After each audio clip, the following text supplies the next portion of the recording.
negative energy is there to confuse you and is there to distort you. Yes, so it's hard to get to the precise point because it will always steer you around. And that's why I think it's important to have the courage to continue and know that when you find that you are on a path of doing good, don't stop because those bad things will clear out. And then you'll start to understand really what it is, those key things that hold you, those key things that keep you from sleeping at night or speaking well or doing well. And then when you focus in on that, you kill it. Yeah. And it dies. It's no more, it can no longer harm you or anyone else, but you have to want to go in and kill it. Shawn Chester is back on the podcast, and he's back on the podcast because he is one of the most committed individuals to serving medicine. And that doesn't just mean the ayahuasca that he's helping facilitate to serve down in Colombia. It means serving medicine for the good of all, for all life, in direct conversation with spirit. And he is a man on the mission. I'm a man on a mission, and we share that mission together. So in this podcast, we'll be talking about our wild adventures with psychedelic medicine and also just our deepest commitment to make a stand and say all of those forces that are against life, against what we're here to bring forth and birth in this new world for a new humanity, this new story, this more beautiful world our hearts know is possible. Those energies, if they're coming for the people of this earth and this planet, come to us first. Like, you want to get to the weak, you want to get to those who are vulnerable, come to us first. And that's the stand that I make with my warrior brother, Shawn Chester. So I can't wait to share this podcast from our hearts with all of you. So without further interruption, a podcast with Shawn Chester.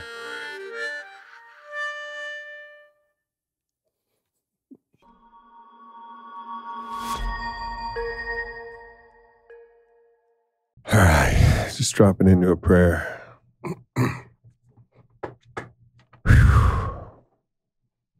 Thank you, God, Great Spirit.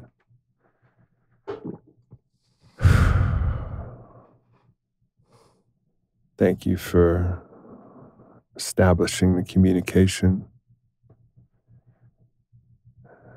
so that we can be servants, warriors, kings, lovers, brothers, mages, all the things that we need to be to serve life, serve the good of all, to serve the kingdom in whatever way we're capable of in our own unique expression.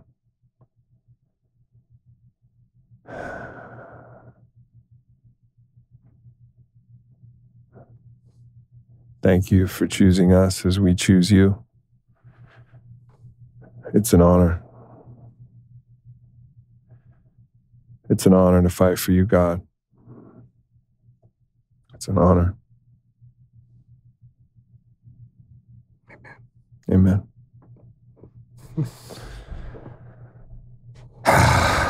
Shawn, my brother, here we are.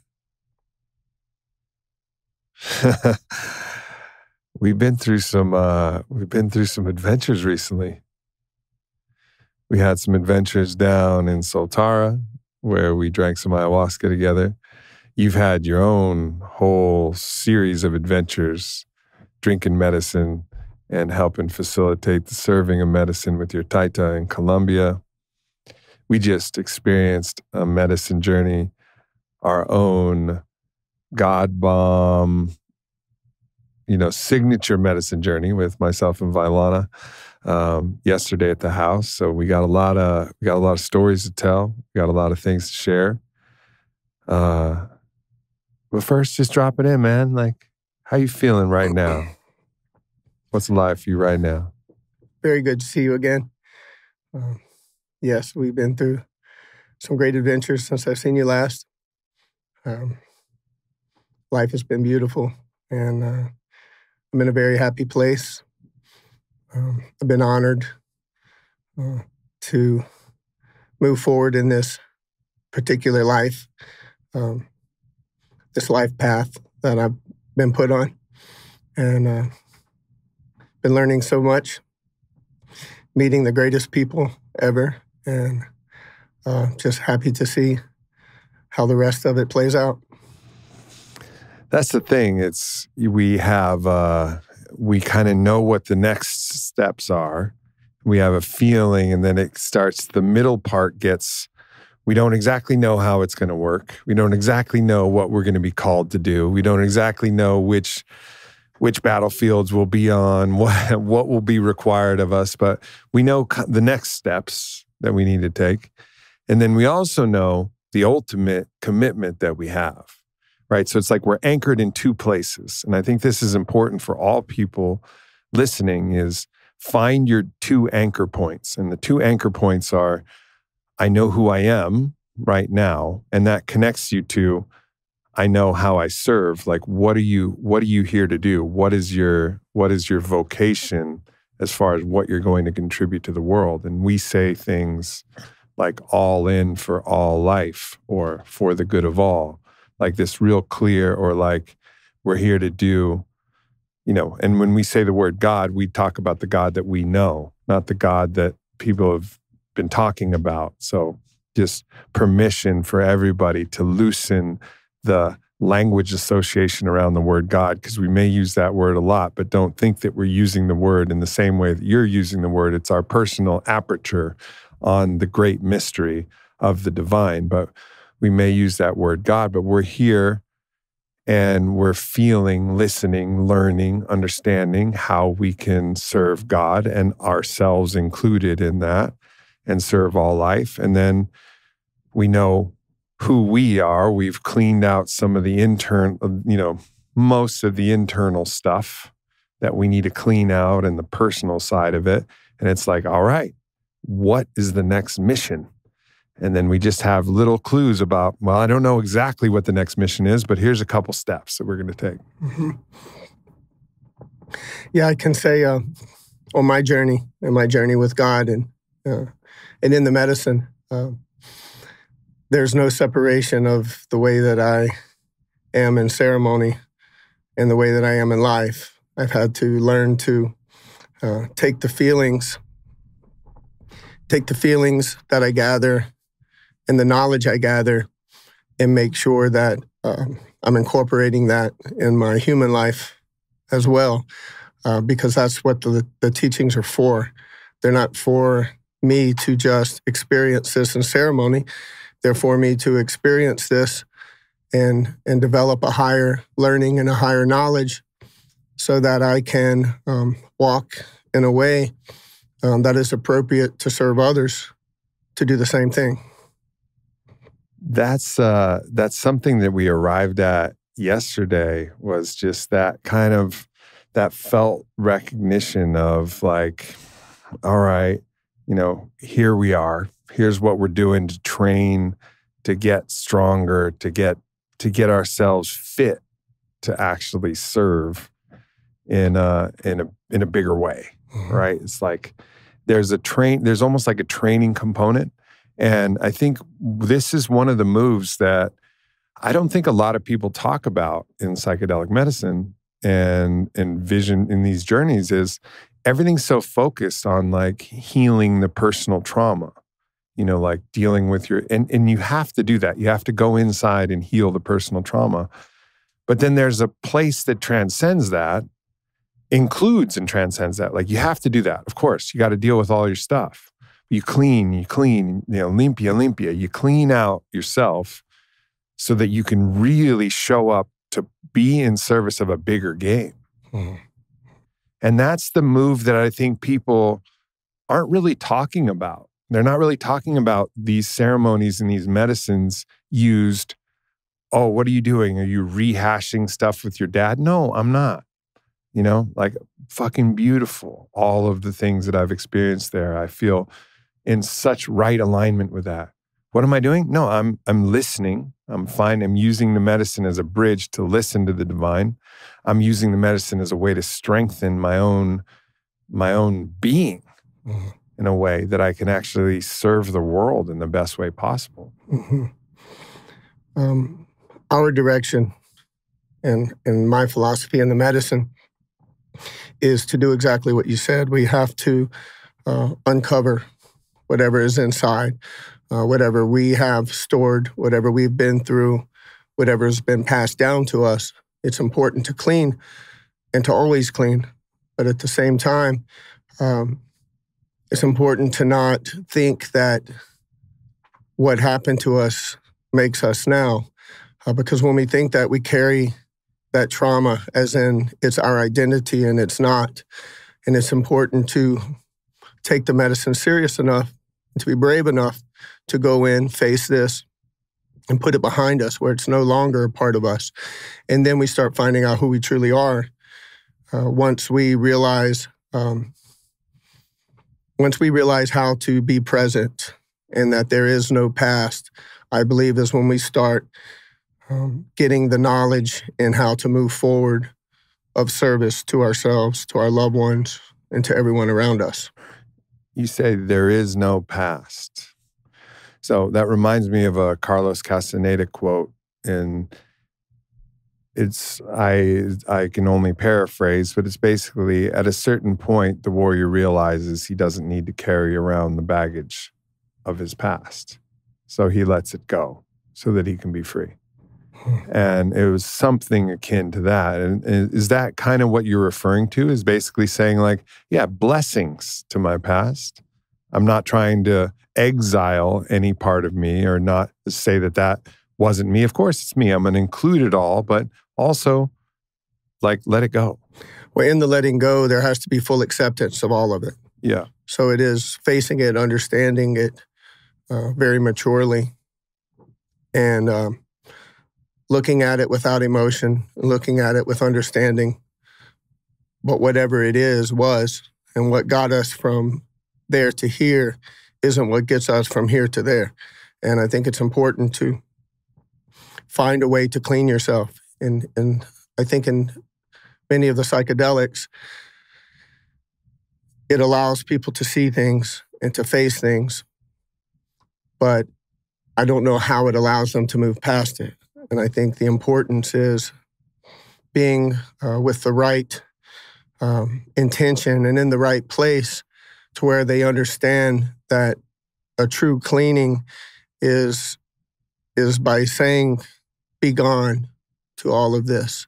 And anything that weighed you down, anything that was heavy, dark, or bad is no longer anything that you keep, and you only take the good with you and moving forward. Mm-hmm. And that's what you start piling up. And I think that's what gives you strength, is when you start harboring the good instead of forming a armor that keeps the bad on the inside. And right. Some people do that, and they keep that trauma of their life because it's how they describe. And sometimes we use it as excuses of why we are the way we are because this happened to us, but there are no more excuses. And in mature reality, we're responsible for the way that we feel. We're responsible for our actions. We're responsible for our thoughts. Therefore, it's important to clean this and keep our thoughts clean, keep our actions good, and move forward in a good way. Yeah, the idea of the ability for us to choose this is the maturity of the maturity of consciousness is actually the reification, the making real of our ability to choose. And then we'll also talk about where actually the choice becomes a choiceless choice, right? So like, we learn that we can choose. We can choose to actually move beyond. And this is not bypassing. This is like, you've seen it, you've stared it in the eye, you've cried the tears, you've purged the purges, you've done the things, you've sent the letters, you've done you got to do the stuff that you got to do, right? But you finish all of that, you wrap that all up, and then only on the other side of that, then something else starts to really emerge. And then you start to then, from that point, choose. Like, all right, these are my choices. These are my intentions. These are my choices. And you can get very, very kind of precise with what you want to bring into your life and what you want to create with your life. Precise. That's a key word for me. Precision is important. In the beginning cleaning process, it's like we're shotgun blasting all these things that we think, all our past. And as we start moving through and cleaning this out, it's important to get precise, like an arrow, and start really directing, okay, what are these key things that are holding me back? Is it my emotions? Is it my anger? Is it my sadness? Is it my depression? Whatever these things are, why and what's causing it. And trace it to the root. Trace it to the root. Find it because it's there and it's small and it's tiny and it's hidden. I believe in negative energy is there to confuse you and is there to distort you. Yes, so it's hard to get to the precise point because it will always steer you around. And that's why I think it's important to have the courage to continue and know that when you find that you are on a path of doing good, don't stop because those bad things will clear out. And then you'll start to understand really what it is, those key things that hold you, those key things that keep you from sleeping at night or speaking well or doing well. And then when you focus in on that, you kill it. Yeah. And it dies. It's no more, it can no longer harm you or anyone else, but you have to want to go in and kill it. Yeah. And it's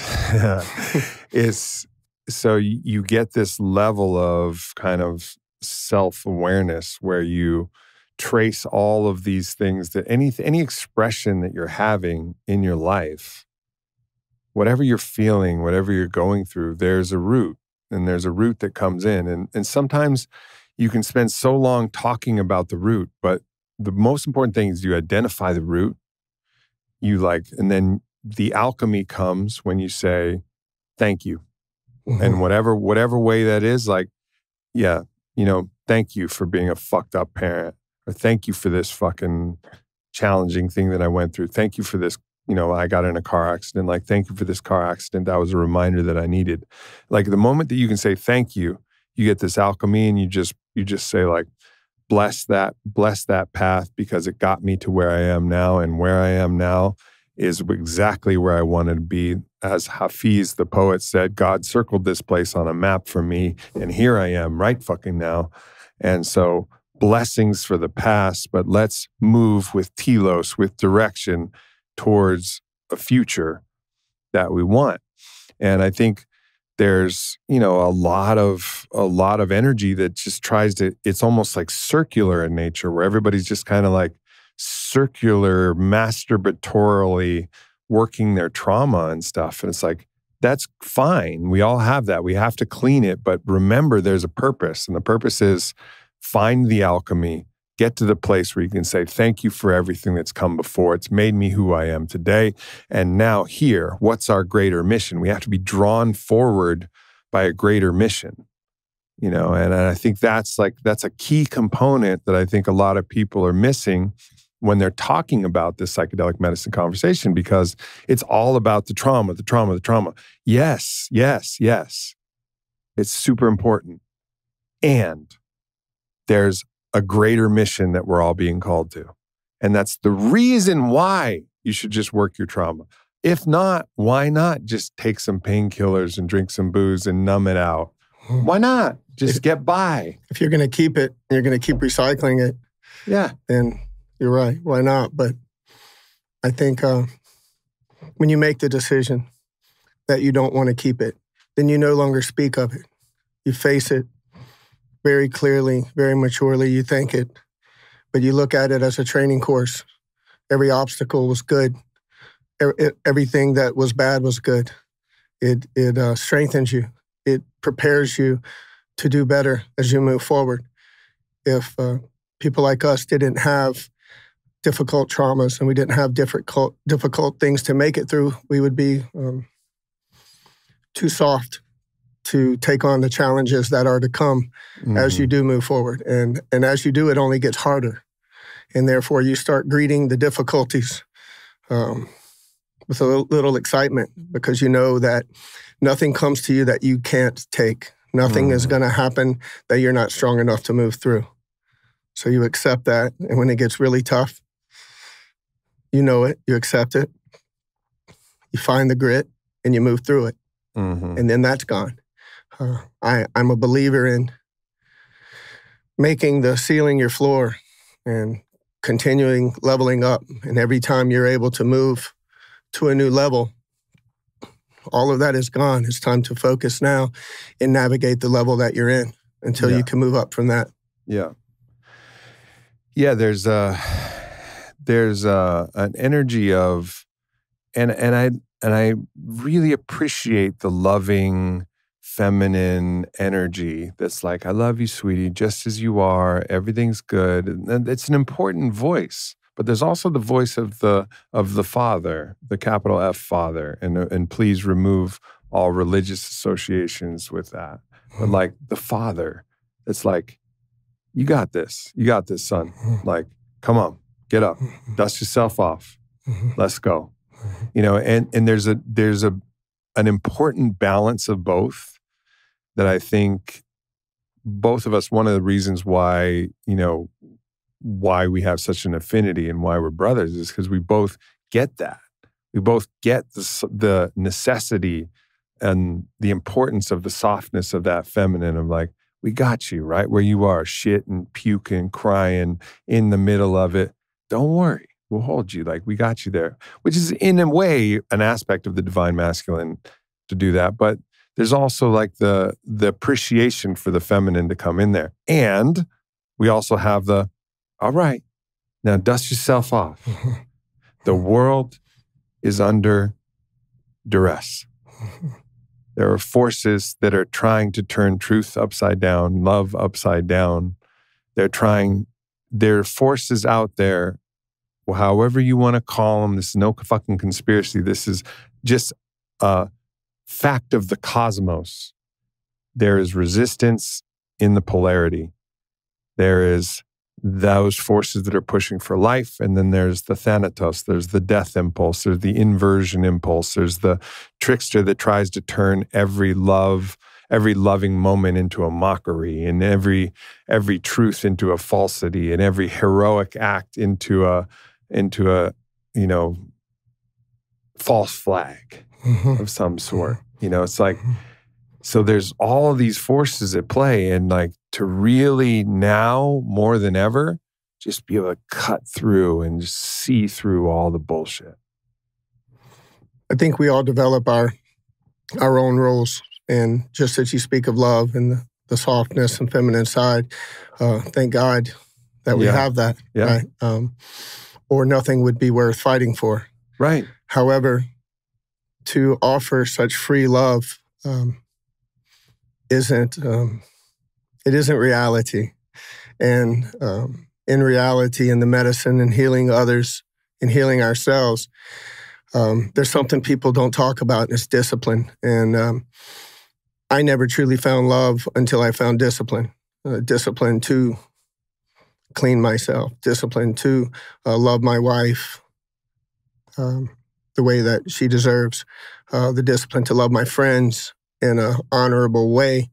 And I think that it requires for some of us to create that strength so that others feel the comfort to give the love, right?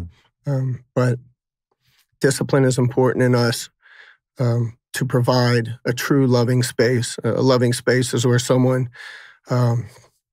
feels very comfortable and they feel safe, right? And so for me, I look at everything through the medicine because that's my life. And my love to another is by being there, strong enough and secure enough where they know that they can surrender and they can allow whatever comes up to come up. And it's very necessary, whether it be young woman, old woman, man, it doesn't matter. There's times in this cleaning And in this process that we're going along in our life to better ourselves, that we're going to have breaking moments. And those are important to have. Those are our purging. Yeah. Whether it's the vomit, whether it's the cry, whether it's the scream, whatever it takes.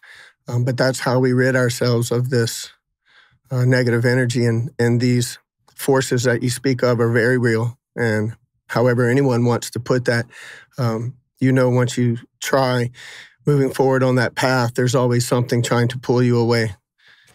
Yeah, Stephen Pressfield calls it resistance. I've named it the anti-me, the anti-you. It's you versus anti-you. There's names like Ahriman, there's names like Ate, there's lots of different names, but fundamentally there's a force that's trying to fuck you up. Mm-hmm. And mad blessings to that force, because that's your opponent. That's the Larry Bird to your magic. And like, keep fucking stroking, homie, because I'm going to get a little bit better. Mm-hmm. I'm going to be a little bit better the next time. So blessings, and I'm going to go kick your ass. Mm-hmm. Mm-hmm. And that was fundamentally one of the themes that came through in, the journey we experienced yesterday, which was, we drop into the ketamine cannabis ceremony together, me, you, and Vailana, and the energy was just thick. Yeah. It was just thick. And it was, and you say words like dense, and then people think, is it dark? No. It was just thick. It was robust. It was like it was full of all that. And in that, so you've had a lot of experience. So I'm going to switch it over to you, because you've had a lot of experience. I mean, how many times have you drank ayahuasca now? Hundreds and hundreds. Several hundred, I'm sure. Yeah. So this was your first time with this particular medicine combination that, Vailana and I is our kind of like our home journey. Like, what was the experience for you as you were going through that? I was a little nervous at first, only because I have a very deep commitment to my study in the medicine, in the ayahuasca and the medicines that we use and that I study with. I'm not a person that is here to experiment. I'm very confident with my direction and with my learning. But I do believe there are many medicines that can assist us on the journey. And I was very open to experiencing your medicine. The way I overcame my nerves was simply knowing that I know what I know. I'm very, very concrete in who I am. Therefore, I believe that no matter what my situation, I can have the discipline to allow myself to open up and to accept. And I also feel very comfortable that I know how to accept what is good. Mm-hmm. And if something, the tiniest thing feels off to me, I have little tools that I use internally, how to always protect myself and to navigate through these things. So I was very excited, actually, to test my own abilities with your medicine, and it was beautiful. Wow, wow, it was good. I like when it doesn't underwhelm. You know what I mean? I like the fact that when we go for it and we do one of these things, it's not like, oh yeah, that was cool. It was like, nah, some shit happened here. You and I are pretty good at going in, and for sure. And if we go in, we're going all the way, and we did, and. I felt the power of it. So details, little details. I can tell you that I felt everything that I know, every bit of confidence that I have, and no ego, zero ego, just very secure in allowing myself to grow in this. And as it came into me and I felt it good, I went into it. Yeah. So I started combining with the medicine, and I felt myself growing as a mountain, just moving up like lava flow coming up from the ground. And I could feel myself, and I could feel my internal strength, my power. I could feel my connection to spirit that was allowing me to move through this. I knew that I was connected to the God that I know, and the God that I know was with me and showing me even more of what I need to see and giving me what I need to continue this path. And I think it only gave me more confidence to continue moving in my path. Like you said earlier, there's going to be a lot of stuff in the middle. We don't know what comes every day, but I know the more that I think clear, the more that I keep personal discipline, the lighter I allow myself to be around others, that the lessons and the directions come. And I'm just going to keep following that path because it's done well so far. Yeah, indeed. I mean, on the last podcast, we told the whole story of where you've come from to where you are. And this is picking up from that conversation. So I encourage anybody who hasn't listened to the story of Shawn's story arc is magnificent. You know, from the deepest, darkest covens and bowels and caves of Las Vegas to the shiniest palaces and brightest lights of that shiny room in hell kind of syndrome that can be there. And also the beauty, there's beauty there too. There's corruption wherever there's the divine, and then there's the divine wherever there's corruption. You know, like you can actually find something beautiful in everything, and you can find something corrupt in everything beautiful. You know, and that's just the way it is. And it's cool, you know, to track your story through that. But now we're here now. Yeah. Anything sacred is surrounded by corruption. And it doesn't matter where you are or what you're doing. Same in the medicine, same in the jungle, same in the churches, same in life. But I think when you are precise in trying to go for what's sacred, you start developing the tools to move through the darkness.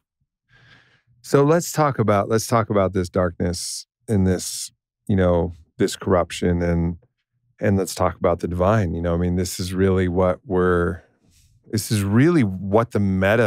a meta perspective, what the theme of what our experiences have been. It's basically like we're training to be in service to life.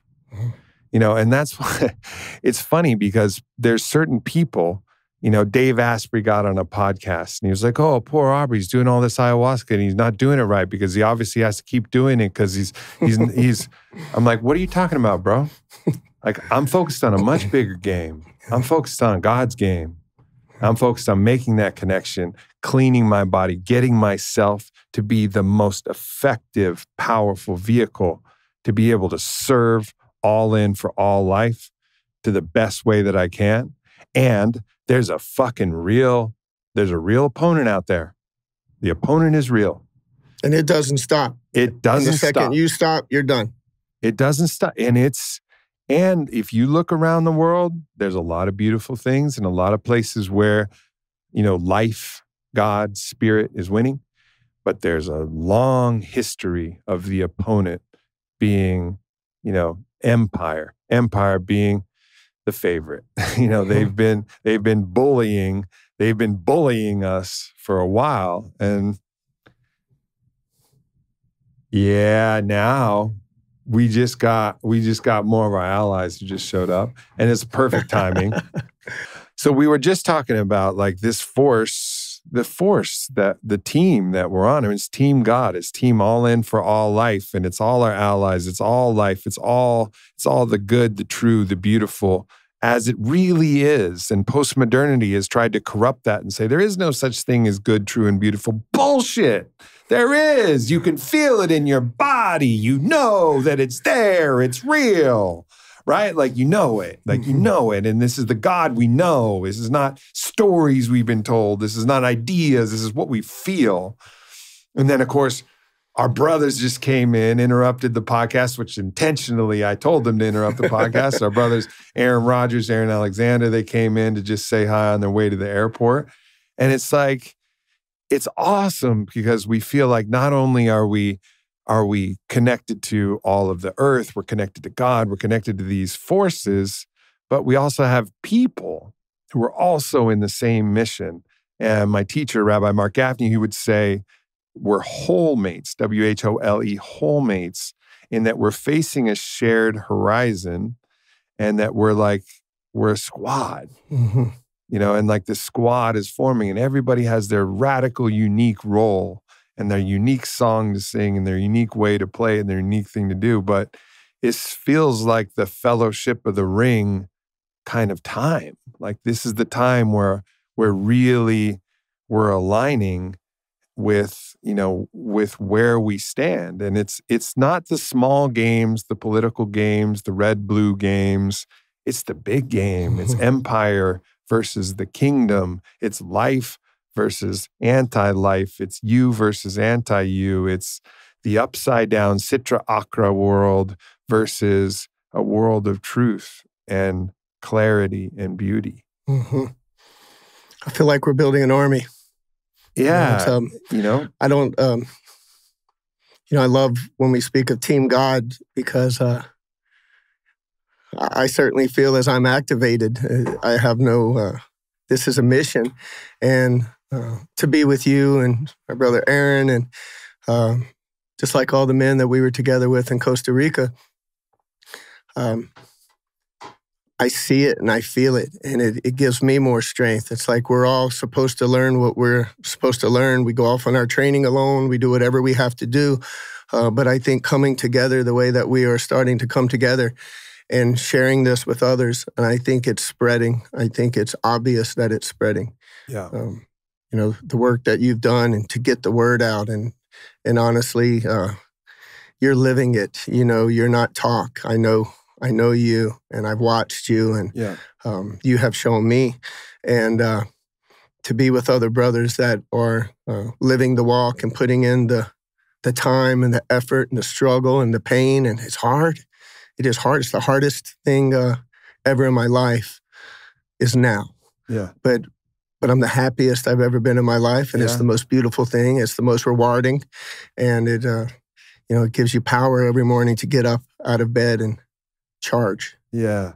There's, one of the old Hebrew scriptures says, one of the first things expressed is, it is not good to be levado. It's not good to be alone.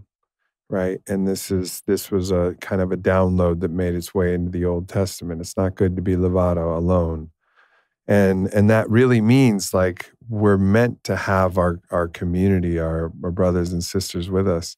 And it's a big deal. And also it means connection to spirit, because you're never alone with when you're with spirit. Like I can be on Bear Mountain in Sedona all by myself. You can be down in your Montaigne in Colombia, and when you're with spirit, you're not alone. And it's nice to have people who are in like physical people who you can talk to. And we have the allies in the unseen worlds that are there for us and can be with us. So it's this feeling of like never being alone. But then you start to think about the people who are really suffering, and it's the sense of loneliness. It's the sense of being locked in an inner world that nobody can see into, that nobody can access, nobody can understand. And that inner world of pain and the confusion of the stories, it's what allows that force that tries to turn everything upside down and confuse and degrade and kind of undermine our own divinity. It creeps in through the windowsills of a lonely room.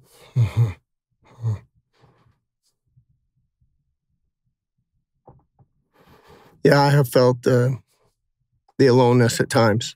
But like you said, I think when you really search for your connection to spirit, you find that you're not alone. And there's no way I could have done the journey that I've been on by myself. I wouldn't be capable of it. It's I've had help. And when I thought I couldn't go any further, I asked for help and I got help. And I think that's a message for everyone that feels alone. They're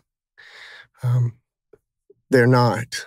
That's part of the great deception. That's the dark force, making people feel alone in their thoughts.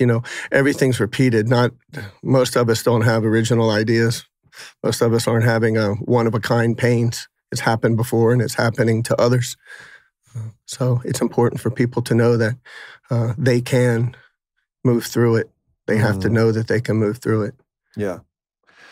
And this is, so it's reaching people, like everybody's at a different stage of their process. And there's no hierarchy of, well, it's better if you're this way or this way or this way. Be at the stage you're at. Blessings to you, whatever stage you're at. And maybe it is just making that first move to get out of that cold, lonely room, and find human connection and start to open wherever you are. And maybe there's traumas to work through it, but then maybe you're ready, actually. You've done the cleaning, you've done the work, and you're ready to say, like, all right, let me lift my head up and let's talk about playing a bigger game. Let's talk about looking at these forces from the most zoomed out perspective, the most macro, without trying to get lost in the wormholes of this fucking secret society here and these puppets over here and people. Like, don't worry about that. Just leave them as extra dimensional forces that are absolutely real. And yes, they manifest in the physical in a variety of ways, but nobody knows exactly how that works. There's a lot of theories. Some of them are probably true. Some of them are probably not, but however, it's like stepping into that big game and to feel that we're gathering like a group of people together who are down to play the big game, and it doesn't mean that we know exactly what moves there are to make, but it's the commitment again to that, like, now we understand the playing field, and that's what came through in the journey that we had yesterday. It was like here we are, and these dark forces, we see you, we acknowledge you, we thank you for being there as opposition, as the grindstone to sharpen the sword of our spirit and the sword of our discipline and the sword of our will.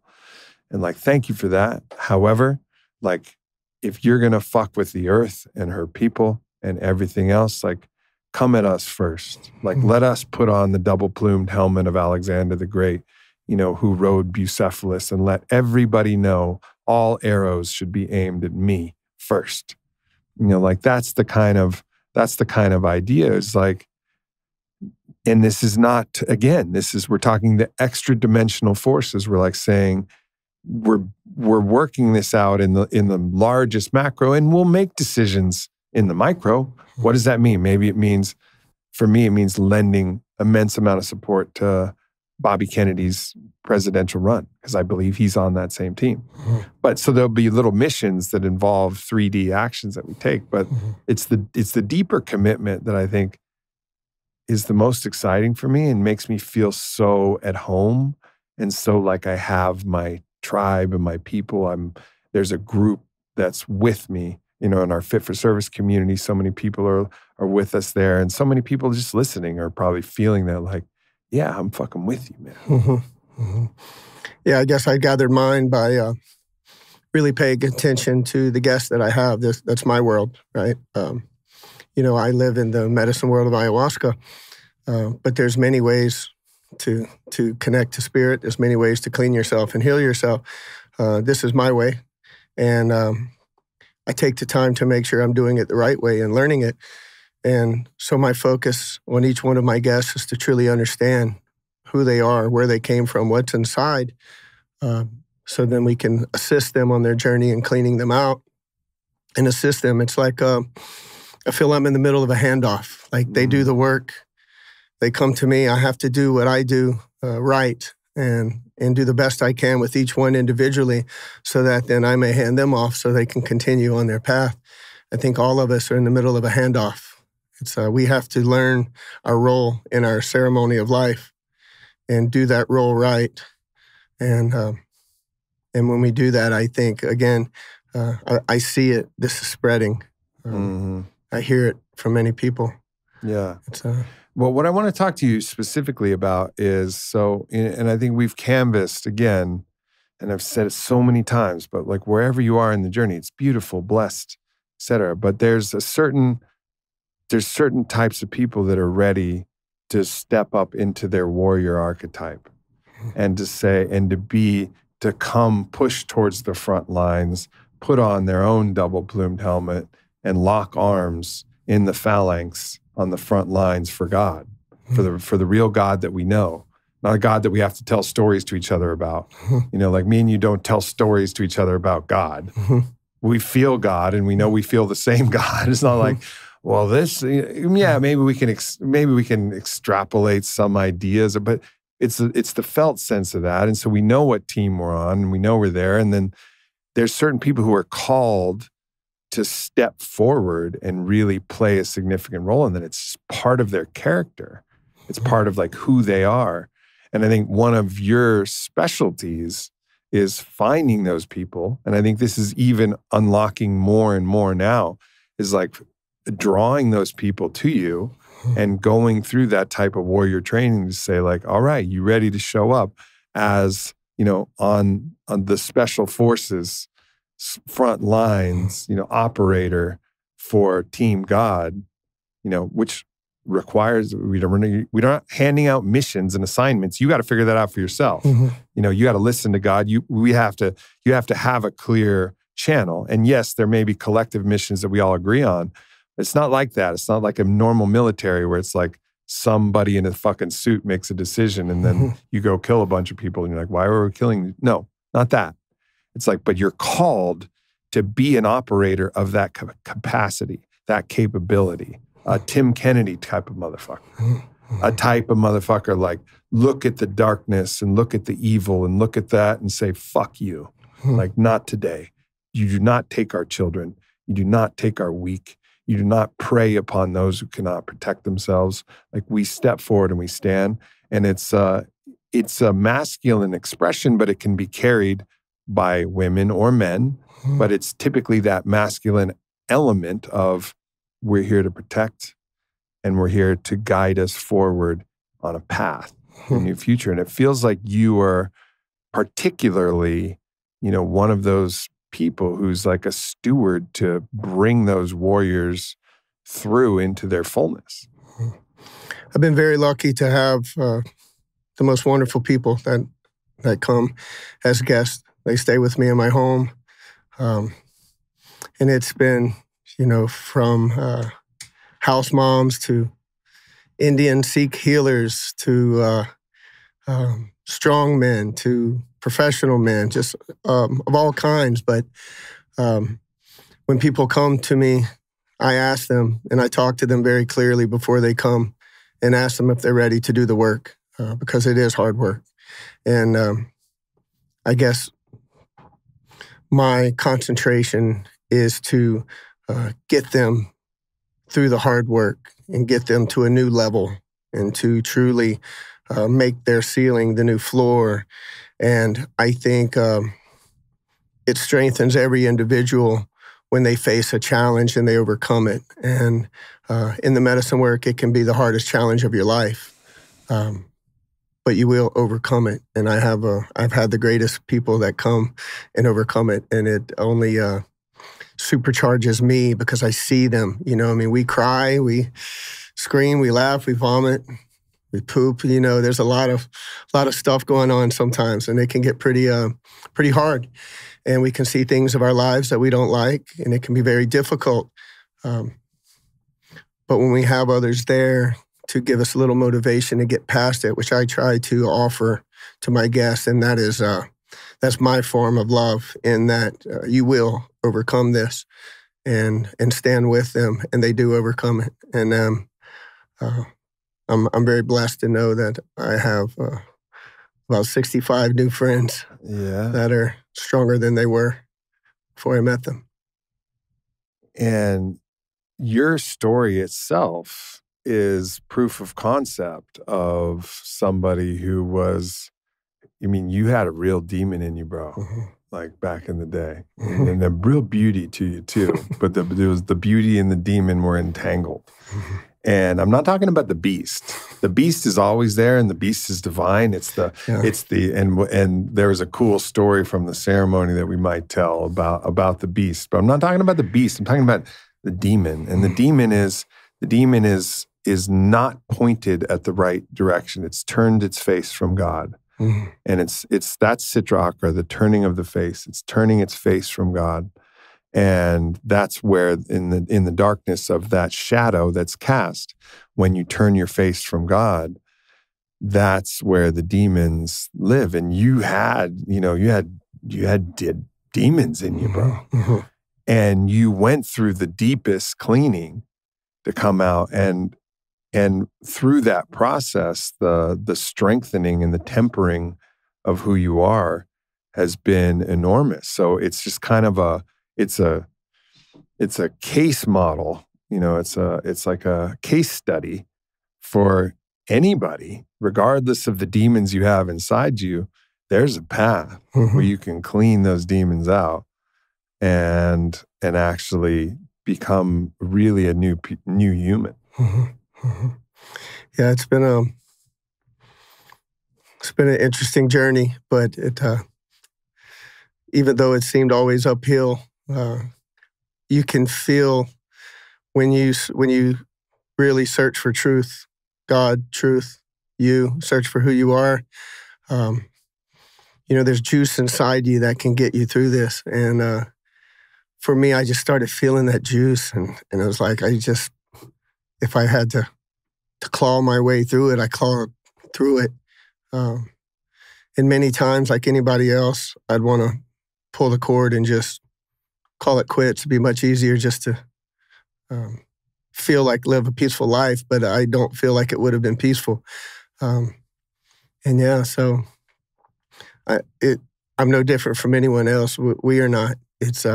It can be done, and we're all case studies. Anyone that is advancing their life to try to do better and to assist others, it's a role for everyone. It's just who wants the job, because it's there. And one of the things is that it's not, once you clear your own personal demons, great, important first step. However, there's lots more. It's just the beginning. Just the beginning.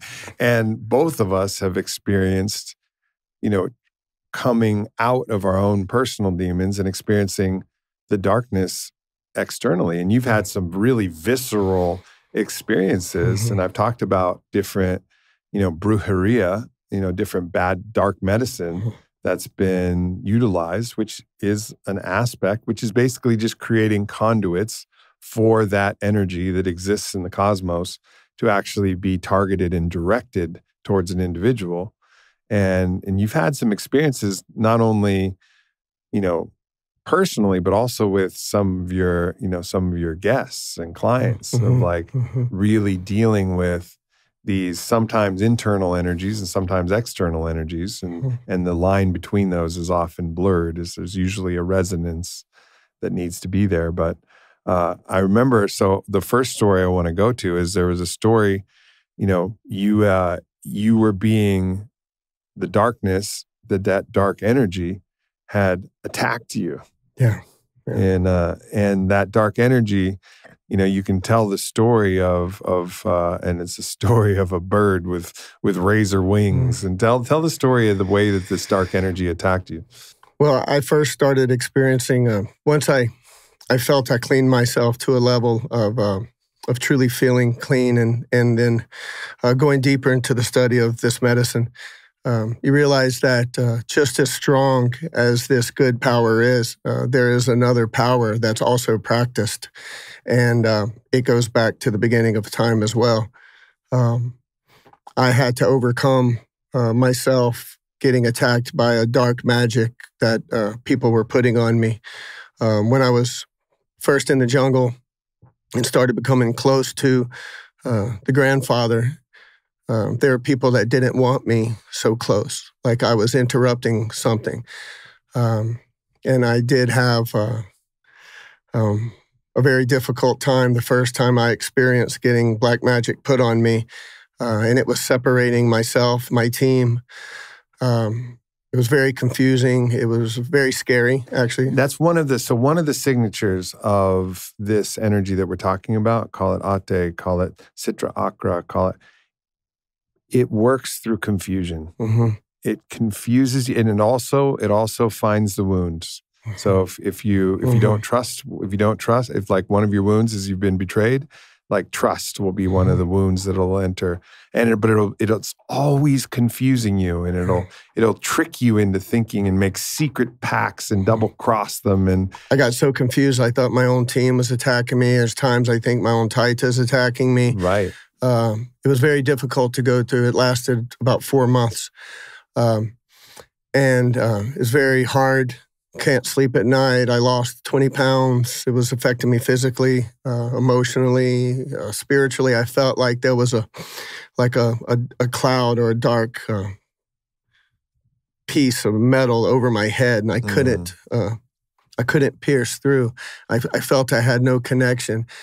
And I had a friend kind of talk to me and explain things to me. And I had to come into full acceptance. Okay, this is now, I guess, for my training, this is very important for me to be going through. And I made it through that. I learned how to get really strong in my prayer, get really strong in my intention, and then to keep going. The secret is to not stop, have to keep going in, and you keep facing it until I was able to clear it and overcome. But I did have a battle that I would call it. Mm-hmm. It's a pretty strong battle. And once in the medicine, I had walked out of the Maloka and I went to vomit. And the vomit felt very different. It felt very electrically charged, like I knew something different was happening. I had enough experience in the medicine to where I know when things are different. That's what the practice is, to always recognize when anything changes. You can sense any energy changes, and that's your job in the study of the medicine to understand what is this? Where is it coming from? Is this mind? No. When you realize it's not yours, is it just in the air? Is it just coming out of someone, or is it direct? And so you know when things change. And so it happened to be in a second cup, a very, very large second cup, where I finished the bottom of our glass of medicine. And when it hit me in the vomit and I felt the electricity, I knew something was different. And it didn't scare me. I just knew I had to pay attention now. Something's happening. And I was by myself, walked out in the jungle. And I was up against a tree, had my hand against a tree, and I could see things coming out of the ground at me, stuff coming on the side at me. Just felt very, I was in felt like a battle. And then in my third vomit, this electric vomit, something popped and it kind of exploded out of me. And when it exploded out of me, I felt a moment of freedom, like just very, very clear. Like, I didn't know what was going on. I could feel electricity in the air. I couldn't touch my beard. My beard felt electric. And I glanced over and I looked on top of the Maloka, just like I looked to the side, and on top of the roof, I saw it looked like a black-looking bird. Had like knives as wings, looked very wicked. And I remember just looking, and I stared at that bird, and as soon as I stared at it, it shot like an arrow, boom, back into me and hit me. Like an arrow feather, right? Like an arrow. No, it just turned into a dart, shot like a dart, and it shot. I imagine it like the pointy parts of its wing just like I know what the darts look like. Yeah. As fast as it was, I could see and I could feel it. When it went in, it had barbs on it, and it went into me and into my nasal cavity, and I could feel the barbs set. And I immediately went to try to vomit because I knew oh no, this is whatever this is back in me. And I told you. I was very concentrated. I knew something was happening. I had to focus. And so I went to try to make myself vomit, and I couldn't put my finger in my mouth, and it felt like my finger turned into a knife, and I couldn't get into my throat to make myself vomit. I could feel the metal on my teeth and the electricity. It was very intense, right? But But so I stayed there a moment and trying to get to it, and I realized I wasn't going to be able to. So I had to make it back inside, and I made it back inside, and I sat in my hammock, and I started really connecting, and I connected to spirit, and the spirit started teaching me about it, and kind of teaching me how to be very focused and direct on this, and my direction was teaching me how to clean it out, and gave me specific directions how to clean myself and how to focus. And so I've been working on that for a while. When we were in Soltara with all the brothers, we, you shared that you were still working on clearing and cleaning the barb that had been lodged in you from that brujeria, from that dark magic. And, there was I remember one of the ceremonies in particular was a strong one. We had mats next to each other. And I could feel you working it, and you're like hacking and like snorting and like spitting and like getting into it. And I was deep in the medicine, like fucking deep in the medicine. And I was just sitting there like, yeah, fuck that bird. Fuck that bird. I was feeling that too. Like, fuck that bird. Like make fucking chicken wings out of you, bitch. Like, fuck that bird. And that was like that energy that I was like pushing it, like we got you here, man. Like we're with you. You're not alone in that. And it was hilarious because then we get back out to the star deck and we're telling the stories, and we happen to have some world-class football quarterbacks with us, like Aaron Rodgers, and the funniest part was that, like, so in ayahuasca tradition, the like pork is like the worst thing you can do for a diet, right? And footballs are made of pigskin back in the original day. So he's had this huge laugh that we had the most equipped people to just start throwing footballs of pigskin at all of the witches and warlocks that were out there. There was like footballs of diet breaking pigskin out there, but that's the kind of stuff that we need. It's not like, we're going to get attacked. We're going to get, sometimes we're going to get fucked up. Sometimes someone's going to land a shot and it's going to land. As I was able to learn more about it and work through it, it became a great blessing because to work through it and to clean it out, I had to go a little stronger into the medicine. And so in the study of the medicine, different from when I'm with guests, I have to push myself a lot harder than I do normally. And that's part of my training, is to push myself harder. Therefore, when I'm with others, I'm able to be very aware and very focused. And what this infection, what it did was it made me push myself further. And I found as I could push myself further in the medicine, then I would bypass it. And I started truly connecting in a way that was giving me some very powerful knowledge and some great knowledge. And I learned more from battling this thing than at any point. And I've coughed several pieces up at different times. And that's very interesting because you've had a physical representation of this barb. Yeah. So the barb hit you from the astral plane, but it had a physical manifestation in your body. And this is where like people listening are like, what? Like, what is fucking going on? But this is where the understanding of reality as we know it, once you step deep into the medicine space, you start to realize that these are general guidelines that can be bent. And they're bent by the magical reality. Anyone hearing this can certainly form any opinion. It can be in your mind or, whatever. You're drinking too much medicine, however that works, it's okay.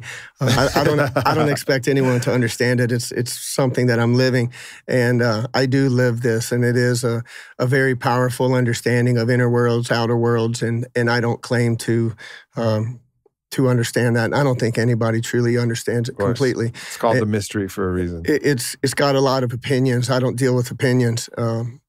But what I do know is it was a gift to me because it taught me so much. It taught me how to secure myself. It taught me how to protect myself, strengthen myself. It also brought me down to a level to make me understand others so much more, because it got me very soft for a moment, and I needed that. And so it helps me to understand others, even on their first drink, their first process, their first time. Everything is very challenging to you at whatever level you're at.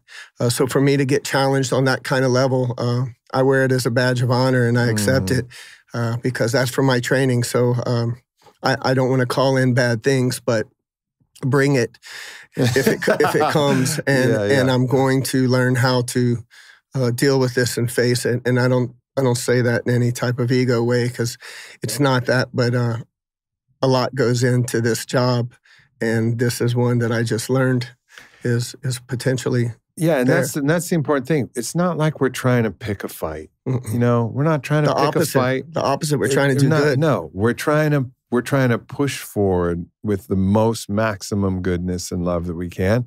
And where we see that the tables are upside down, let's turn them right side up. Let's turn the upside down world right side up. Let's turn this deadness, numbness, confusion, lostness, loneliness into something that's connected, loving, full of life, full of eros, full of connection to spirit. Like, that's what we're doing. And there's obstacles in the way. And if you're in the way, well, you're in the way. And we're going to have to deal with you. And if you don't like what we're doing because you're feeding off of the energy of having someone in a degraded psychic condition, if you're feeding off that energy, well, sorry.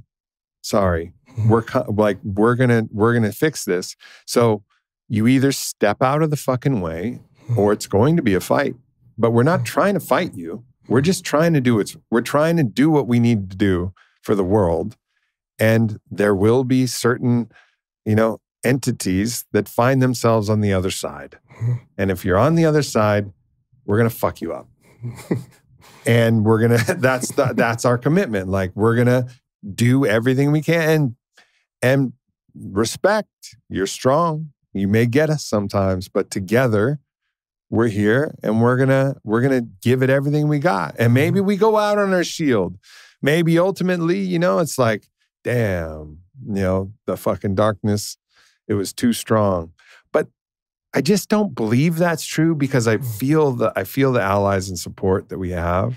And it's because it's not individually, of course. Darkness can pick us off like a sniper. Easy. But together, when connected to the field, connected to everybody, it's like, all right, we're coming, and we're moving forward. And so it is truly not picking a fight. It's just setting things from the upside down to the right side up. And in the natural process, there's going to be opponents. Just the nature of it. Yeah. Everyone has their own battle. You know. Like I said, I'm able to see such beautiful people, and what I experience is my experience. And I watch others come in the beginning, and their experience is just as hard. And I watch them do the same thing, focus, put in the work, put in the will, and I see them overcoming their obstacles, and it's just, if we can all overcome one at a time, just take the one in front of you, do your best. I think that's just, it's the same message for all of us.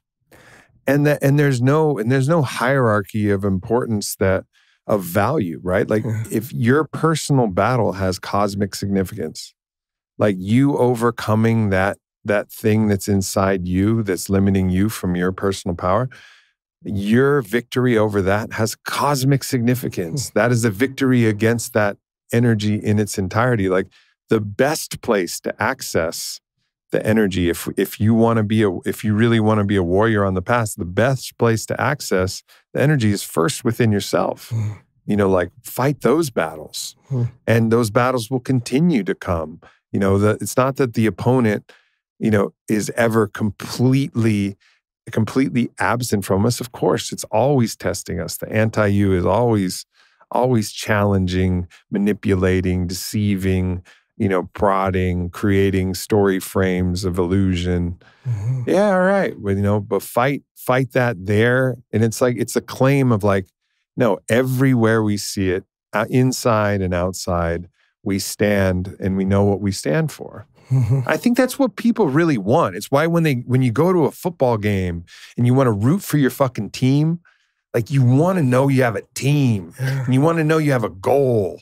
And I think this logos, this purpose, right? This logotherapy became a huge thing after Viktor Frankl, which is the idea of purpose as a medicinal property for mental health, having purpose. It's so important because if you don't have purpose, what are you doing? We're lost. But when you can have at least this global purpose, which says every battle, I understand the field, I understand which side I'm on, and I'm in the game, and every battle has cosmic significance. That's fucking cool. And that alone is so healing and enlivening to your life. That's the shit. Yeah. That's the shit. I want to talk more about discipline. Discipline is one of the things that I think people are discipline. That's the hard one. It's a hard one. Yeah. And you said something earlier. You said the discipline to love. Yeah. And I think that's a beautiful thing to remind ourselves, is that there's a discipline, an awareness to step into your loving self. I have a necklace with all of my closest friends that are represented by beads, and you're going to be on that necklace here as soon as we get you a bead. But it's a necklace of beads, and in the journey yesterday, I stopped on one particular bead of one of my sisters, and I just stopped on it, and I was like, man, I got to reach out to her, because we hang out in groups a lot, all the time. She's one of Vi's best friends. It's my sister Soraya. So I was like, Soraya, man, I got to fucking reach out and just be there for her personally. Not just because we're all there for her, but I got to, and I just had that reminder to just be there for her personally. And that that technology of the focus to just pay attention to, because of course I love Soraya and I love her, but it was in its passive state. But the discipline was actually going through the beads on my necklace and finding where, here's one where I need the discipline to do, first of all, go through this process, check in, see, and then take the time to send that message. And I sent her a big message, and it turned out she was going through something that was challenging, with her father. And so I was like, yes, exactly. Thank you. The system, universe, spirit, God, thank you for this message. But that's love. And it's also the discipline to pay attention to make sure that you're continuing to love who you need to love. The discipline allowed me to find my heart.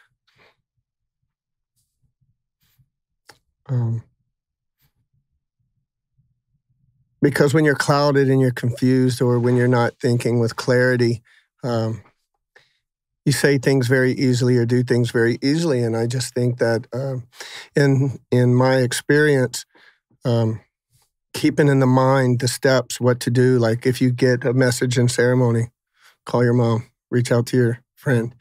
You have to do these things. It's very necessary. Yeah, that's the guides helping you move forward in what you're trying to accomplish. We have, there are steps to this process. And when we say we're not on our own, we're not. And there's steps to these processes of cleaning and moving forward. And we receive these things and these little notes that'll come to us in ceremony or in life. You don't have to be in a ceremony. It may just come to you while you're sitting at your table in the morning. But you have to create that checklist of things and do those things. It's very important. You have to have the discipline to move forward in the right way. You have to have the discipline to find your weaknesses and work on those. And we're all human, so we're gonna we may do the same dumb things over and over. It's no those patterns. no different. Those patterns of our familiar selves run deep. I do that all the time, but then catch it. Yeah. And I catch it and look at it. Say, okay, this I'm not going to do again. Right? Yeah. Throw it away and it's gone. But discipline helps move us forward, and for me, it has helped me to push myself in a way so that I can provide a safe container to truly show love to others, because it's coming from my deepest, strongest place. I think the reason why people have an allergy to discipline is because their why isn't strong enough. Like if someone has a fight, coming up, most people are really disciplined. Like a MMA fighter or a boxer. They go into camp. It's very rare, even for amateurs, that they lose their discipline. And then sometimes they do, of course. But they get beat. Because that there's some reason why you have to train this hard, you have to eat this well, you have to keep yourself in top condition because there's a fight, or sometimes people will create. I know I have a lot of friends and former friends who would they would get into some kind of fitness.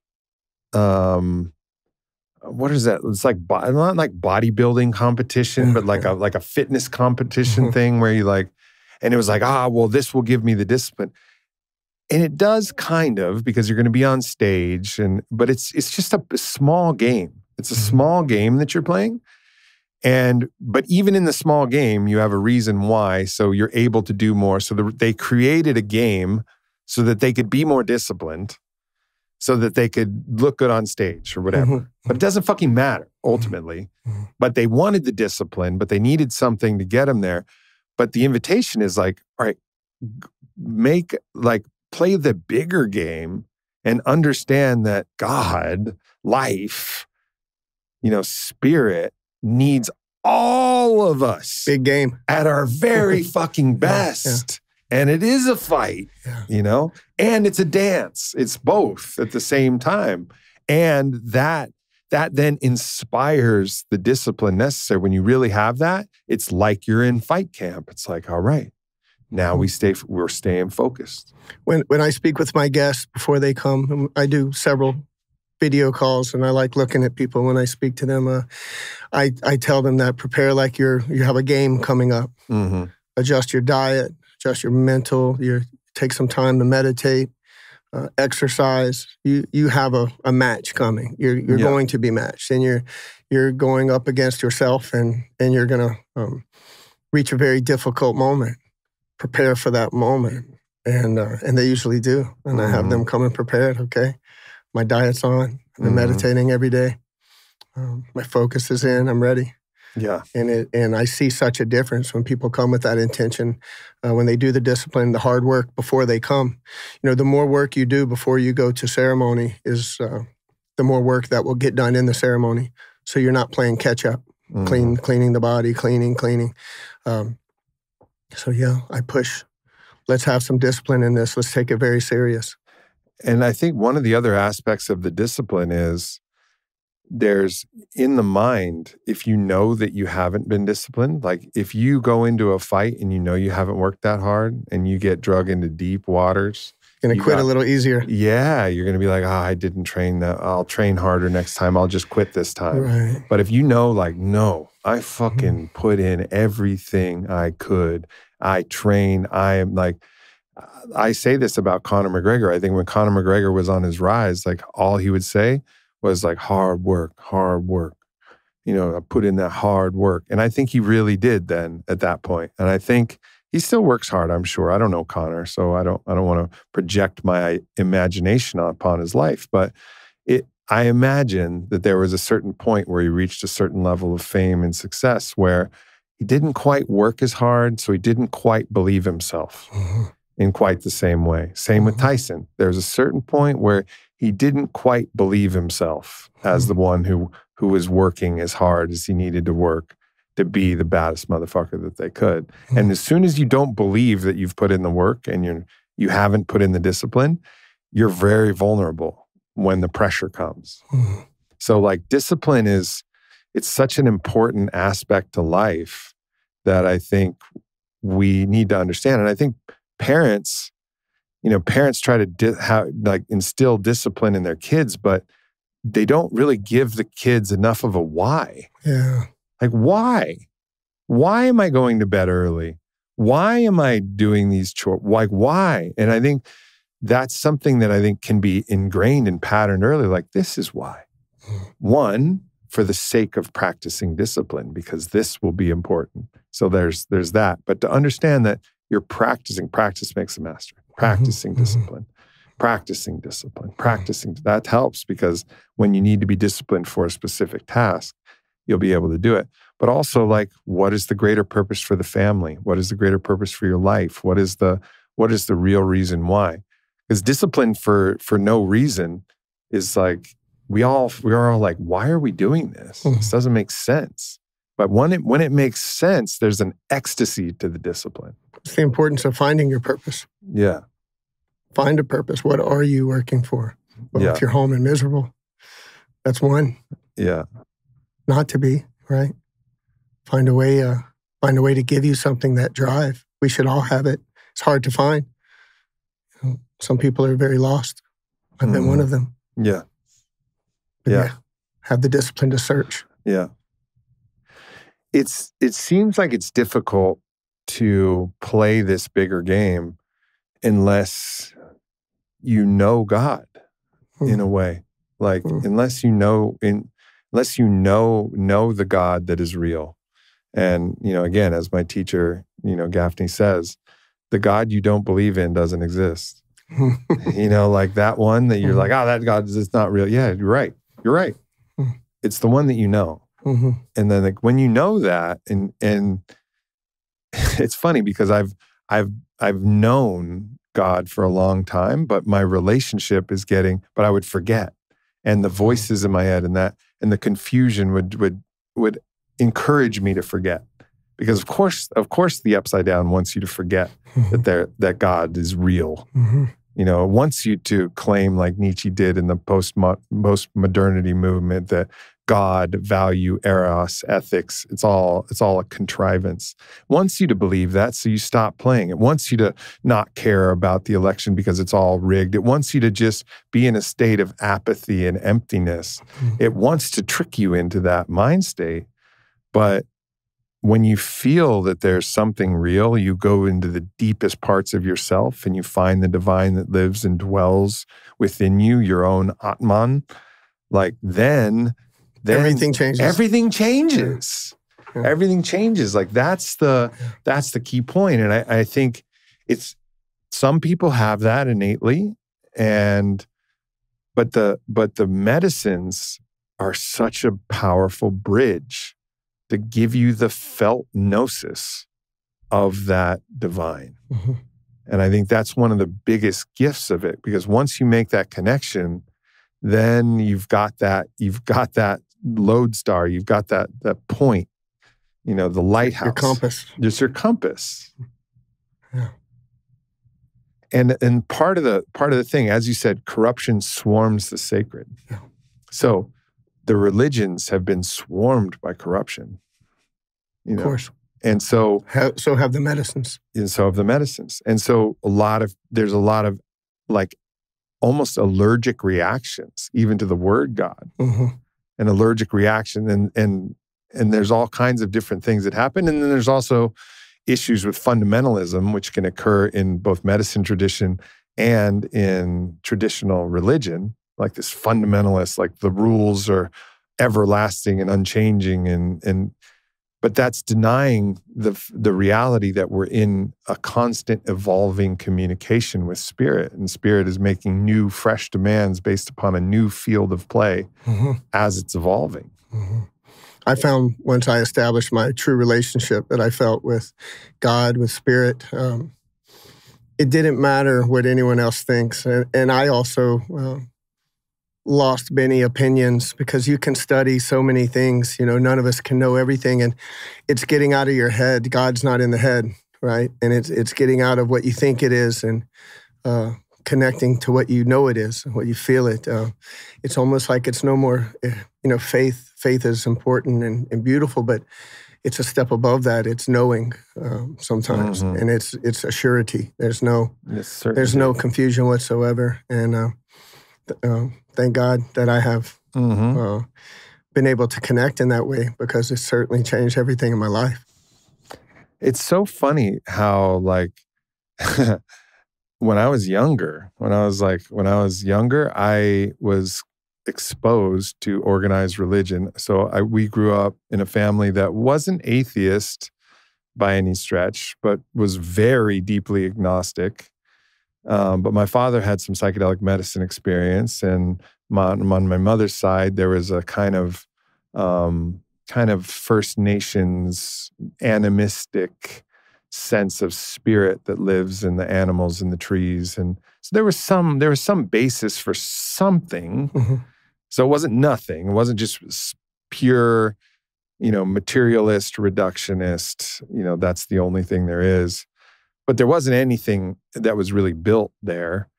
And then I was exposed to organized religion, and I was like, this is bullshit.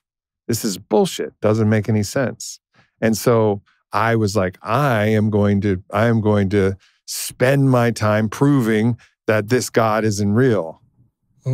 And like, that was like a mission, and it's Christopher Hitchens and, Bertrand Russell, and it was, Bishop Spong, and it was all of these different things that were trying to explain, why this wasn't real. But it's the irony is now we're in this podcast and I'm saying the most important thing is that God, and when I think of myself, like, yeah, like my highest calling, as I shared, is like, be a dragon of God, be in the fullness of, dragon means the fullness of your power. That's what in my kind of archetypal world, a dragon means the fullness of your power.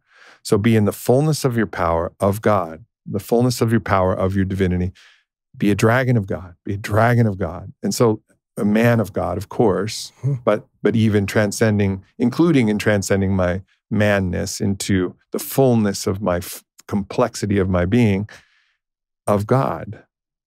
And to just see like the arc of that journey of like I'm going to take God down.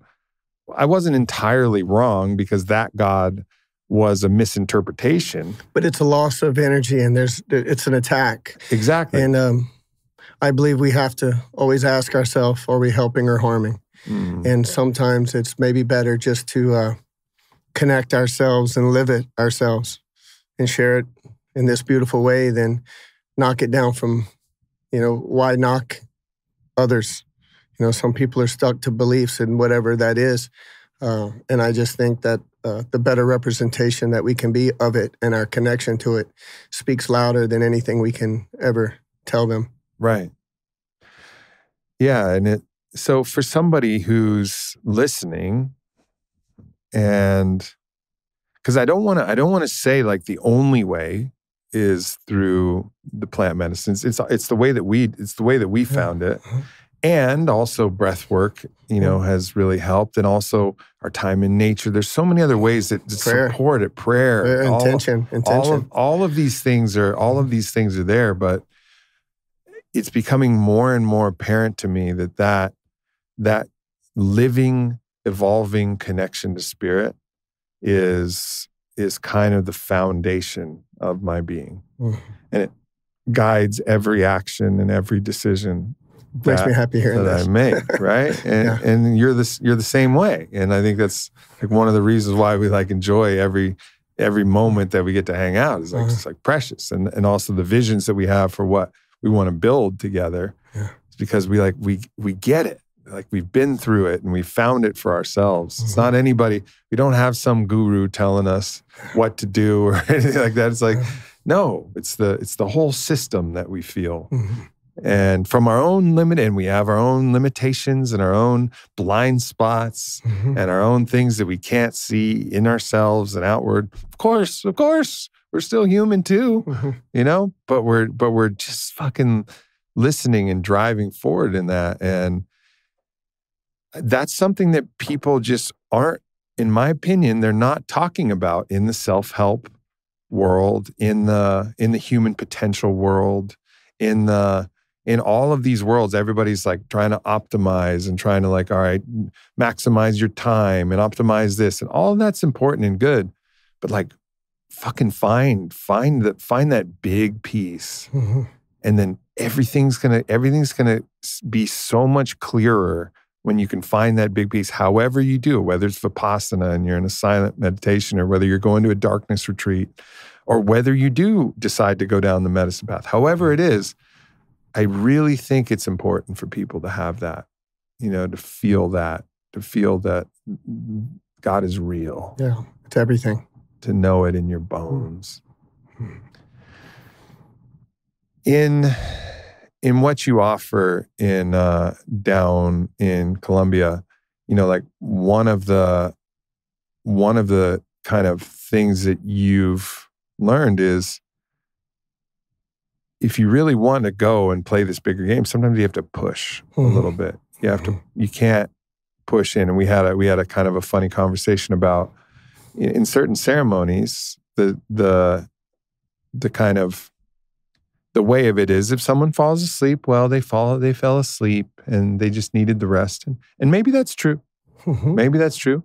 Or maybe they need someone to gently nudge them and say, hey, take a 3-point shot of rape and wake the fuck up and clean yourself, do the work, stay focused, you know, don't get lost in the phantasmagoria of the opening chrysanthemum of fucking light and drift off. And that's fine. That's fine. All good. But like, stay with it. Focus. And that's something that's unique. That's really coming from your, this really kind of sacred masculine energy is like, you take your time, and maybe you do genuinely need to rest. I remember on the 4th, I had a night, a series of 4 ayahuasca sits, and the 4th night, I was just so fucking exhausted that I did actually just blank out. So that's a different scenario. Yeah. Okay. Sometimes you need the rest, but it's also it's my job to really pay attention and allow the rest when it needs to be, or maybe sometimes give a little nudge when you need a little more pushing. You know, I don't offer ayahuasca tourism, and I say that very clearly. You come work with me because we're going to work, and that's how I was taught, and that's how I'm taught in the jungle, and that's how I'm taught with the grandfather I'm with. Focus is very important. Understanding, getting precise is very important. And if you're going to go this far out of your uncomfortable self, go into the jungle and do all of these things, then bring your A game and bring the no-quit attitude. And it doesn't matter, again, male, female, age doesn't matter. But you bring the will to charge forward, and you're going to accomplish what you're trying to accomplish. You can certainly drink ayahuasca 150 times and recycle in the same thing. You can lay in a hammock and drink a cup and do the same thing. I believe in advancing and actually putting together the intention of what you're trying to accomplish. And if you're really trying to do that, it's going to require a lot of effort. And that's where the discipline and the focus comes in. And like I said, we're going to have some hard times. That's beautiful. But when it's over, we party. We play music. We're happy. We dance by the fire, whatever it takes to relax. You know, we spend time in the river the next day, and we talk a lot. We share the mambes and tobaccos and allow ourselves a break. We form a strategy then to go into the next night. What did we accomplish in the first night? What do we need to get to in the second night? Let's focus on that. We have a mission. And then we go into the second night, same program. Clean, work it out, develop the same thing for the third night, new strategy. Okay, by then they're already pumping. They're like, all right, they're ready, ready for that third night. So I like to charge the medicine. I believe in giving it all respect and sharing love with all of us. We are all full of love. My team, our Taita, there's nothing but love in our hearts. But we got that way because it requires work, and we put in the work. It seems as if this attitude of intention is something that's applicable to the ceremony of your life entirely. Like even if you're just going into a party, like go in with an intention. And I've been doing this for a long time. Back when I was like 28, I said, party with your third eye open, like party with an intention of like, why are you doing this? Where are you going? What is the point of this? And oftentimes it's to maximize the ecstasis of the moment and understand where you're getting actually drawn into something that's closing you off and leaving you vulnerable to the darker impulses and energies. And allowing your own inner demons to actually have free reign to control your starship. You got to steer away from those type of situations. And you got to, but still like go in to any of these situations, be like, all right, I'm going in to love and to dance and to, and to really experience what's possible. We have a festival coming up called Arcadia in November. And like, that's the attitude that we're trying to bring. It's like it's a festival, it's a party, but it's a ceremony. It's like, how can we anchor what it feels like to celebrate being alive with our brothers and sisters together, and like just saying like, here we are here on planet Earth, humans, and we're alive, and we feel spirit moving in us, as us, and through us, and we're alive, and like really like you go in with that intention, and it just opens it up so much more. It's so much more fun. It just, the whole thing just kind of unlocks, and you get even deeper, more refined levels of pleasure and play when you actually apply intention and purpose to even the moments where you're just, the goal is to just celebrate life, because this is a pleasure playground that we're in, and it's a battleground. It's both. And like, but to just get in there with the full intention. I just want to take a brief moment to let everybody know that we're back again with the Arcadia Festival of a More Beautiful World, November 2 through 5, Area 15 in Nevada. And our lineup this year is insane. We have actually, literally, my dream lineup of artists and speakers, including like Chromeo, The Glitch Mob, Floozies, Dr. Fresh, Troy Boy, Elderbrook, Jai Wolf, Desert Dwellers, Parangi, Vailana, Makad Brooks, The Human Experience. I mean, the music is out of control. On the main stage, I'll be speaking. Mama Gina will be speaking. Del Bigtree will be speaking. In Q, the greatest living poet, in my opinion, will be speaking. And we got Matthias DeStefano. We have Blue.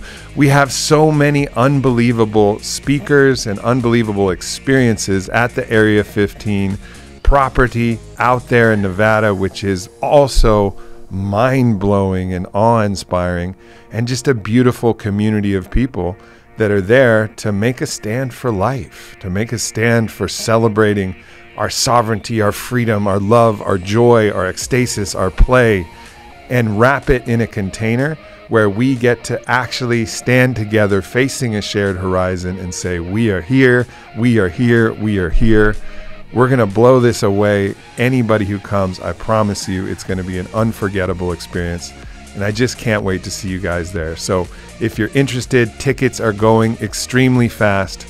Go to fitforservice.com/Arcadia with a K and check it out. There's a few different ticket options, whether you just want to attend for the festivities at night, or if you want to be part of the full immersive speaker program, or if you want to help with a lifetime membership and be a builder of what Arcadia not only is now, but will be for many years into the future. So once again, fitforservice.com/Arcadia with a K.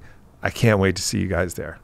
Yeah, I think that's good in every situation. Even when you go to sit and have dinner with someone, have an intention for that dinner, and I think it sets your vibration, sets you at a comfortable frequency to share with the other person, and have the intention to truly share. And for me, I try to do intention in everything that I do. That's been my greatest lesson.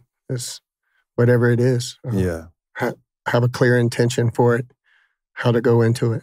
Yeah.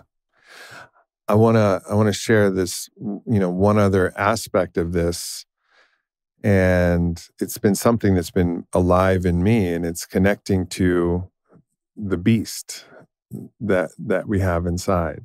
And so in the journey we had yesterday, I said, I got the guidance and I was smoking a cigar, and I said, Shawn, there's a beast out there. There's a beast out there that's your ally, and it may want to fight you, but it may want to become you, and it may want to, but there's a beast out there. Go find that beast. And I could feel you find the beast. I was searching. I could hear you saying it. I was in such a deep moment. I was going right with you. And I found it. You found it. And then I felt you find it. And then once it set in, I was like, Shawn, tell me about your beast. Every beast. I found every beast. Yes. Yeah. And like the funny part about that, which is, again, the divine synchronicity of all of that, is every beast is this kind of concept, this brand that I'm, it's in the birth process. It's going to stand for a variety of different products, whiskey, tobaccos, toothpicks, whatever the fuck it is. But it's like every beast is a celebration of that. There's a beast that we have, and it's like what Jordan Peterson says, like, know that you're a monster. He's talking about the beast. Know that. And know that you're the master of that, and the beast is here to protect. It's like a super well-trained guard dog. It's still a beast, but it knows it has purpose. It knows, but it's wild. It's still wild, and it will unleash its beastness, whenever is necessary, but only when necessary. It's not the juvenile beast that can't be controlled, the dangerous beast. It's perfectly safe, but perfectly, absolutely dangerous. Yeah, I couldn't believe when you showed me the logo. It said every beast. Yeah, exactly. That's great. That's good. Of course it is. And I had an experience in a journey with Vailana where that energy came through me in just a strong way. And it was beautiful to see how she responded to me, me in the fullness of my masculine beast. And she was just enraptured by the beast. She loved it. She craved it. And at a certain point, she said to the beast, like, I'm sorry I've missed you. Like, I'm sorry. Like, I forgot how much I loved you. Like the deepest savage, primal, carnal, sexual, but also all of the loving, protective, all of that wrapped in. She recognized, like, fuck, like that thing, it's all connected. It's all, as like in the Hebrew tradition, it's one of the lions of fire. Yeah, the beast is necessary. The beast is necessary. It's necessary to find it, train it, become it. But the beast is a protector. Yeah. And it's not just men who have the beast. The beast is in all of us in different ways. The strongest ceremonies I ever had with the ladies, man. I get some strong women. I mean, in all sizes and shapes, and the beast is there in all of us. I've seen it. I had a group of ladies, all ladies, 5 of them. Wow. I mean, one of the strongest ceremonies I've ever sat in. Just strong women. Once they cleaned out and let it out, you could feel the energy in each hammock. Women are strong. Yeah. It's a universality. So in summation, if we were going to summarize like the 2 things that are tenets of our beliefs, it's get in touch with your inner beast, which is the full expression of your animality, with the full ability to be the beast master. You're the master of the beast. You've trained the beast. You understand how to direct it in the ways that are in service for the good of all. Because we see the shadow beast come out in all kinds of different ways when it's not acknowledged and it's left in a cage, and it's people are turning a blind eye, and they're not the beast master because they're not owning the beast. They haven't integrated it. So it's like, find the beast, integrate the beast, become the beast master of yourself. The importance of our discipline. Exactly. And then find their connection to spirit. So find the beast and find the connection to spirit. And then you're an activated, powerful, lethal motherfucker. Activated for sure. Yeah. And that's the invitation for anybody who feels called, is like, find, and it doesn't mean you have to do anything with me and Shawn. This is just guidance with like, this is what we've found on our path. And if you think otherwise, beautiful, all good, but we found that, I think both of us, that these elements are necessary for ourselves. And it's also a great joy. And it's also, what I think we both believe the world needs. Yeah. The world needs the beast that's connected to spirit to come stand and to snarl at all the darkness that's coming in and say, no, like, you can't take our weak. You can't take our poor. You can't take those that are vulnerable. We're here to protect. Yeah, I offer to anyone, if there's anyone that hears this and resonates, come join us. We're the Native Guides. That name is real. Yeah. We are guides, and we will take you through the medicine and move you through this experience. And there's many places to go, but if you come see us, I give you this full commitment. Yeah. And I've seen it. I saw my brother Aubrey, came down and sat with you. Yeah. And, just hearing his stories, like, and he's in touch with Audrey's great. Audrey's great. Absolutely. He's just like his energy is just so fucking full of life and light and love and support. And it's like, when Andre's he's one of our Fit for Service brothers. When he's in that container, it's like, he's just a pillar of like all the goodness, He's like, he's got you. Yeah, he brings good stuff. He brings that good energy, and it was the right calling for him to come down and sit with you. So there's, I'm sure many more people who are listening, and I also think too that, there's so much trauma that's happened to our warriors, our soldiers, who've gone to war, and they know discipline. They know how to deal with the unimaginable, and they've been through very difficult things. And it seems that them making the switch as they move out of service into this greater purpose, all of those skills that they've had could easily be applied to this, and they could become incredibly powerful forces. I've had some really great veterans come, and I like it because they are disciplined. They do have discipline. You give them direction. They do these things. And a lot of the veterans have a loss of identity from that world coming into their civilian life. And I think there's hard work that needs to be done with them.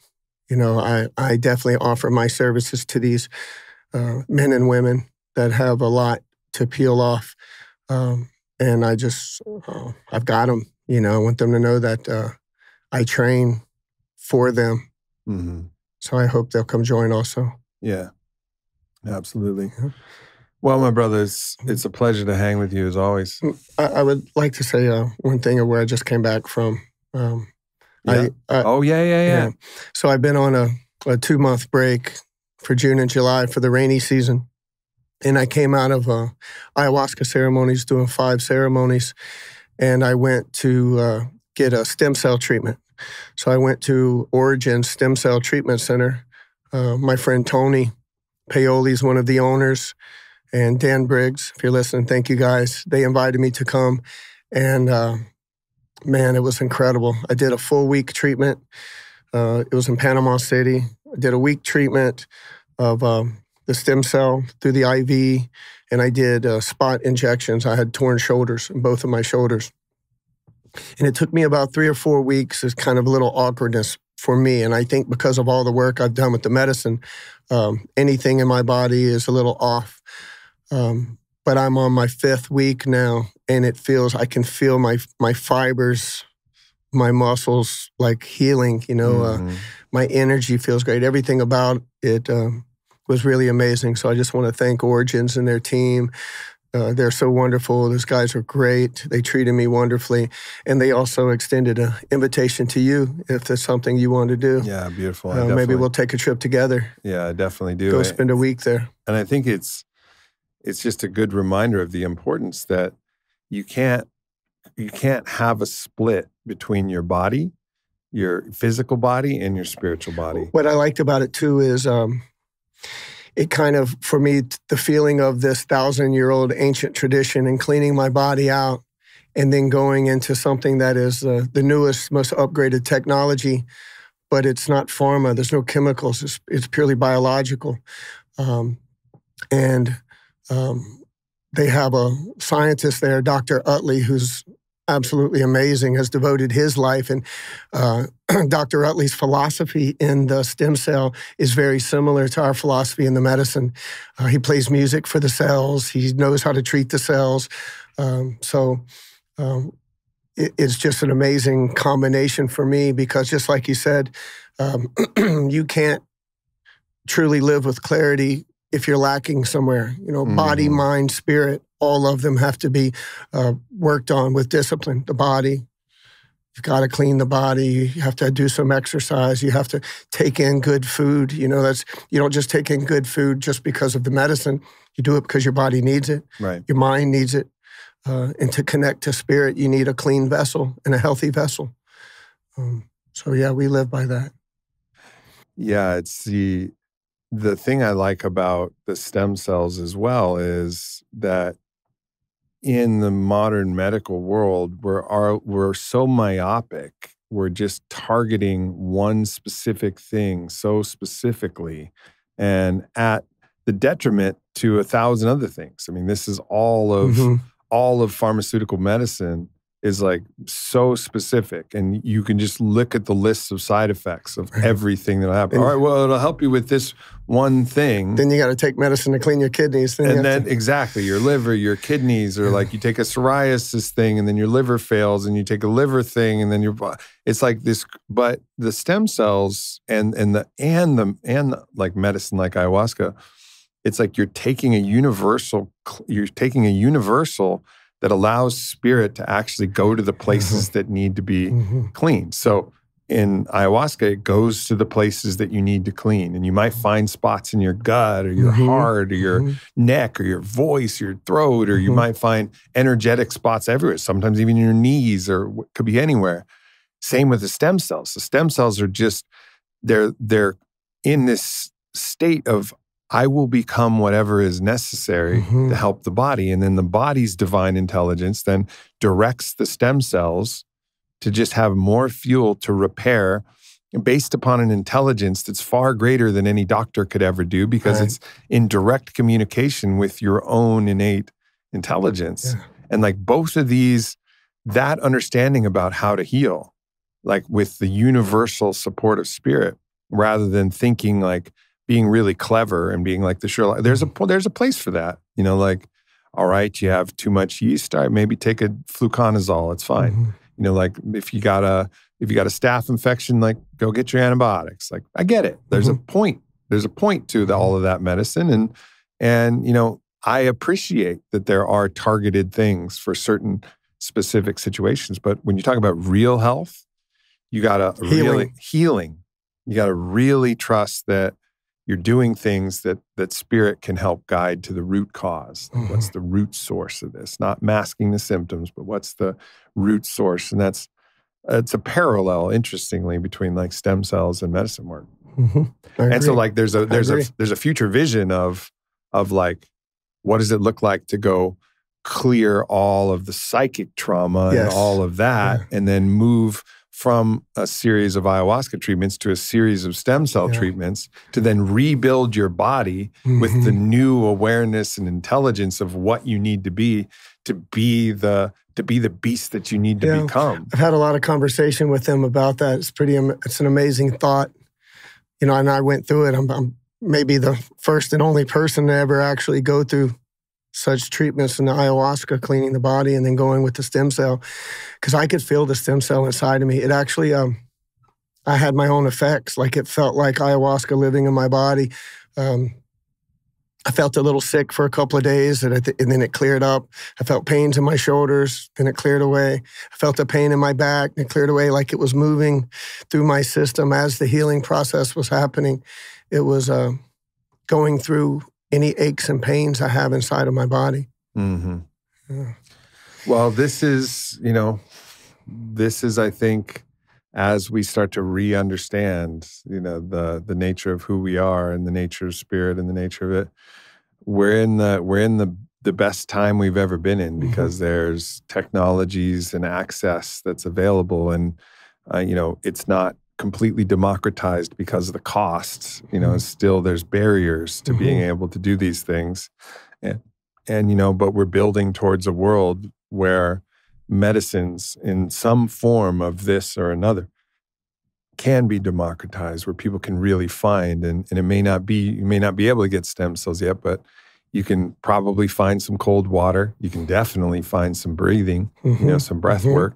You can definitely, you can definitely make better diet choices. You can definitely, there's so many steps. Exercise, you don't even need a gym to exercise. Nature can be your gym. There's a million things that you can do. So it's just about the desire. Like, do you want it?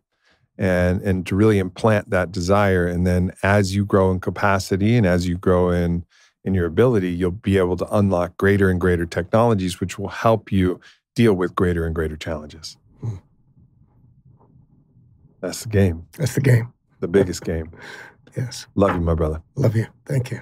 Thanks, everybody, for tuning in. It's at the Native Guides if you're looking to get in touch with Shawn. I love you guys, and I'll see you next week.